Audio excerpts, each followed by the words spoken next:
Voltamos com o Band Cidade Entrevista, hoje falando sobre o sistema prisional do Amazonas. Doutora, essa recomendação, sugestão para se fechar o hospital de custódia, como é que ela foi recebida pelo Poder Executivo aqui do Estado? Inclusive, durante a inspeção, a equipe da Secretaria de Justiça, o próprio secretário de Justiça estava lá presente, constatou a situação e, assim, aquela história. Sabemos nós que é uma medida necessária, urgente, mas por enquanto ele está trabalhando porque não tem hoje onde colocar aqueles homens. Fechar para colocar onde? Então, pelo que já conversamos com o secretário de Justiça, outra unidade está sendo construída, inclusive para que ocorra a transferência, e outros projetos também, pela notícia que ele repassou, está sendo trabalhado justamente para tentar amenizar essa situação. A questão da cadeia pública também se insere dentro dessa situação. Exatamente. A questão da ressocialização dos presos, é possível? Existem trabalhos diferenciados sendo executados em processo no Brasil? A senhora Exatamente. Conhece alguma atividade? Nós conhecemos uma experiência bastante exitosa lá no estado de Minas Gerais, onde existem, salvo engano, 68 unidades que são conhecidas por APACs, vinculada à Associação de Proteção, Associação de Assistência e Proteção ao Condenado, e trabalha justamente o quê?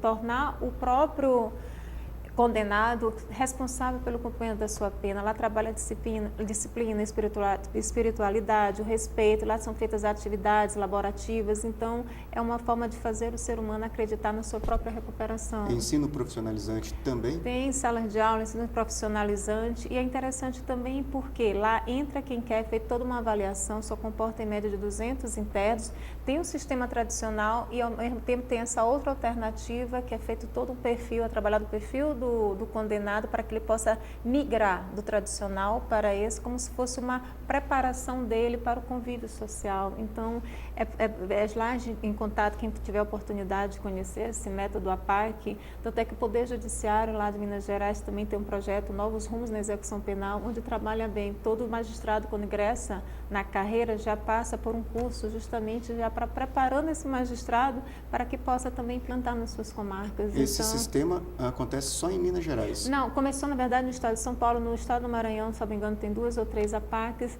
Então, são unidades que valem a pena porque é possível a gente acreditar na mudança do ser humano e é isso que tem que ser trabalhado durante o período de cumprimento da pena.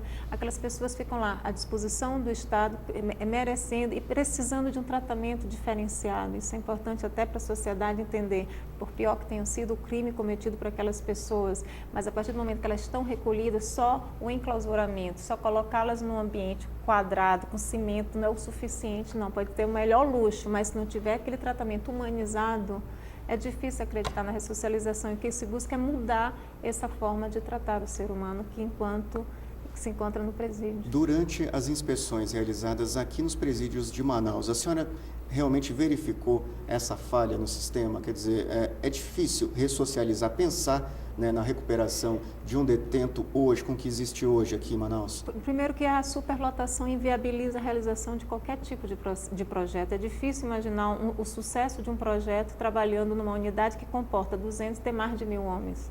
Então, isso tudo precisa ser melhor trabalhado com construções de novo presídio, inclusive com formação de novos agentes, equipe multidisciplinar, psicólogo, psiquiatra, odontólogo, toda a estrutura adequada para que haja um tratamento diferenciado. Aquelas pessoas precisam de uma atenção, porque quer queira ou não, é difícil a sociedade aceitar. Eu sei que tem a rejeição, porque cometeu um crime, gera um sentimento de revolta na sociedade, mas a sociedade precisa ter a certeza que aquelas pessoas vão voltar de forma sadia, vão ter que retornar uma hora. A pena não é perpétua, todo aquele discurso que acaba sendo cansativo.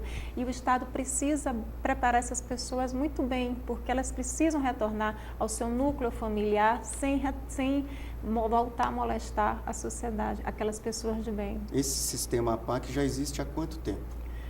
Olha, eu não sei precisar, só me engano, da década de 70.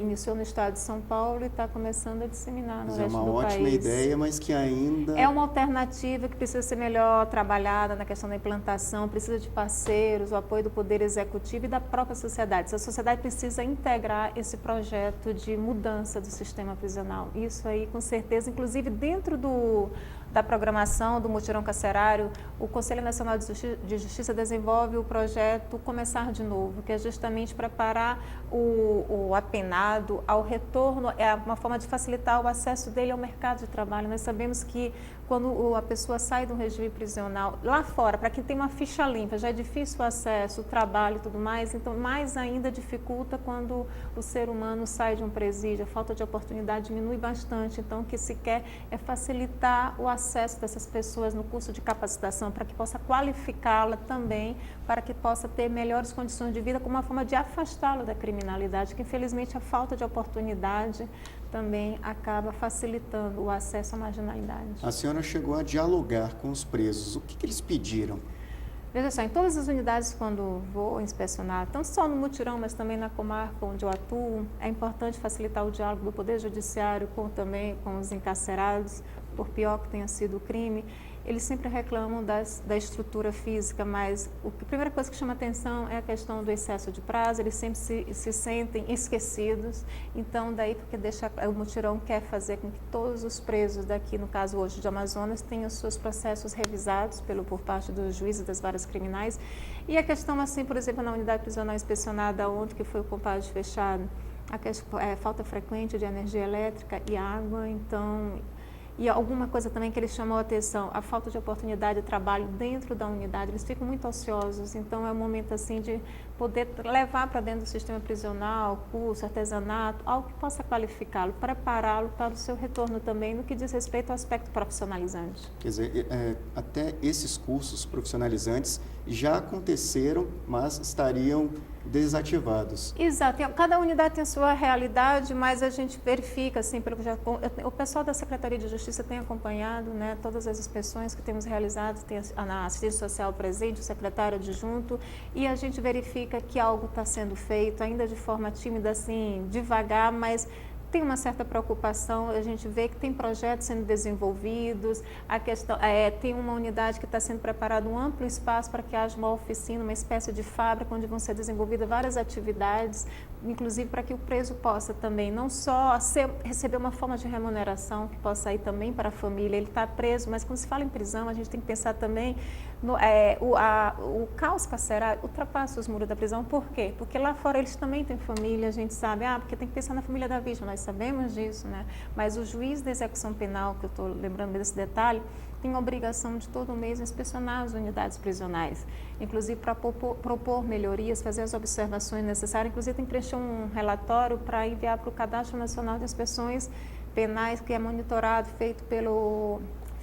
alimentado pelo Conselho Nacional de Justiça.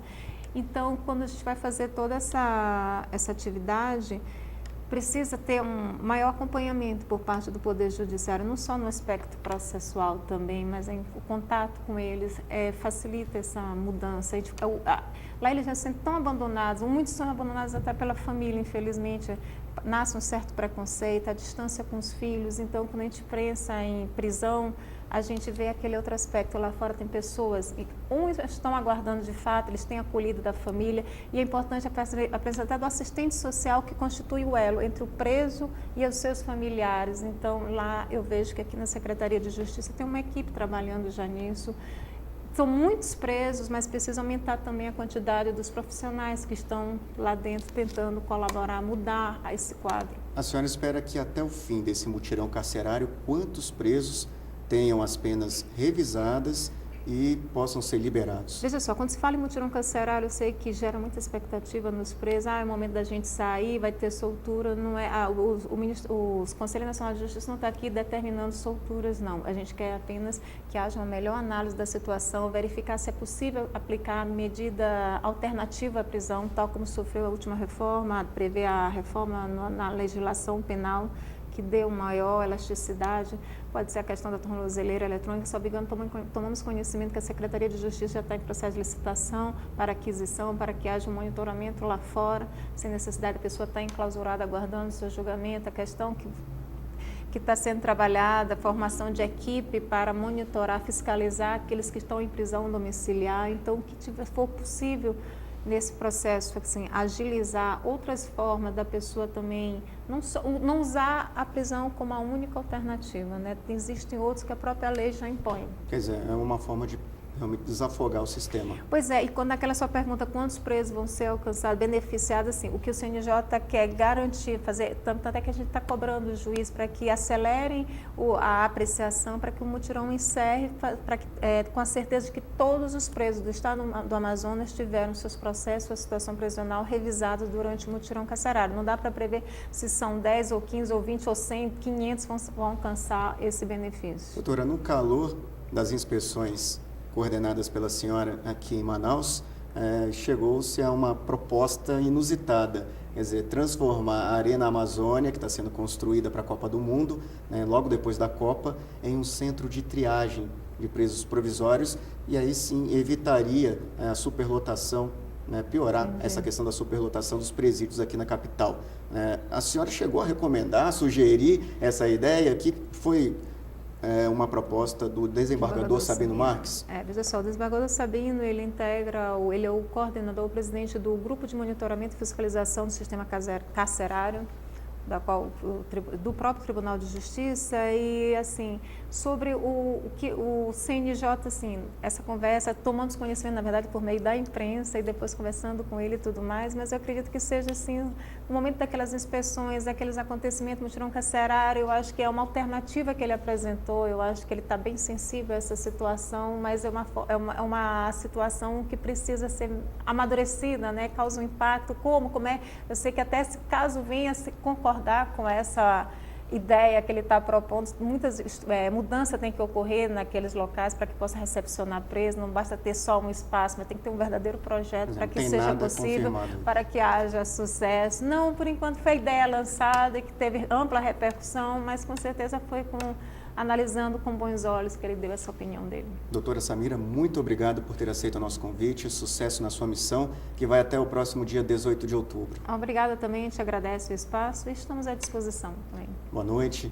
O Band Cidade Entrevista deste sábado fica por aqui. Você acompanha agora as notícias do Brasil e do mundo pelo Jornal da Band. Tenham todos um ótimo fim de semana e até semana que vem.